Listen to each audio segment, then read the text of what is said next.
हुजूर ने फरमाया अबू काफा कैसे आए हो? कहा आज तो हद हो गई है, मुझे अबू बकर ने थप्पड़ मारा है।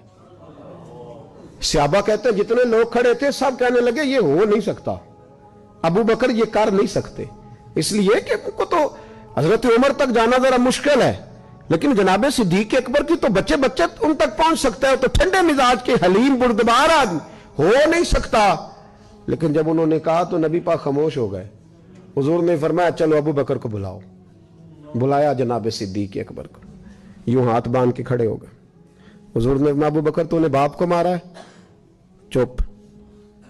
थोड़ी देर के बाद फिर फरमाया अबू बकर लोगों को यकीन नहीं आ रहा कि तुमने ऐसा किया है, लोगों को उम्मीद नहीं थी, बाप को मारा है? फिर चुप। तीसरी दफा महबूब ने फिर इशारा किया, फरमाया बोलता क्यों नहीं? जनाब सिद्दीक अकबर ने सर उठाया तो आंसुओं के कतरे दाढ़ी पे गिर रहे थे। जनाब सिद्दीक अकबर ने सर उठाया तो रो रहे थे। अर्ज करने लगे हुजूर बाप से कहें तलवार पकड़े और मेरे टुकड़े टुकड़े कर दे, यहां कट जाऊंगा, बाप के आगे बोलूंगा नहीं।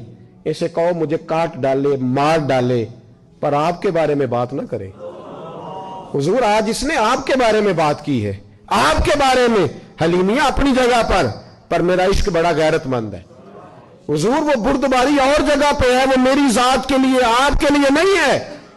या रसूल अल्लाह सल्लल्लाहु अलैहि वसल्लम आज इसने आपके बारे में बात की, शुक्र करे मेरे हाथ में तलवार नहीं थी, वरना आज बाप की गर्दन कटती। और मैं लोगों को बताता हमारे नजदीक सिर्फ वो बंदा बचेगा जो नबी पाक का वफादार होगा, दूसरा कोई बच सकता? क्या कह गए ख्वाजा गुलाम फरीद और आदि कर गए, कहने लगे तन तंदूर हड्डां दा बालन असी हावां नाल तपाया, कप कप मुकियां पेड़े कीते, उतों इश्क पलेथन लाया, तन दी हांडी ते मन दा सालन, उतों लून सबर दा पाया।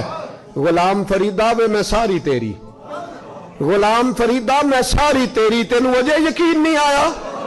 का हुजूर इसे कहे आपके बारे में बात ना करे। पर एक बात तो मुझे कभी भूलती नहीं जिंदगी में, कभी नहीं भूलती। अमीर मिल्लत बानी पाकिस्तान पीर सैयद जमात अली शाह साहब, अमीर मिल्लत रहमतुल्लाह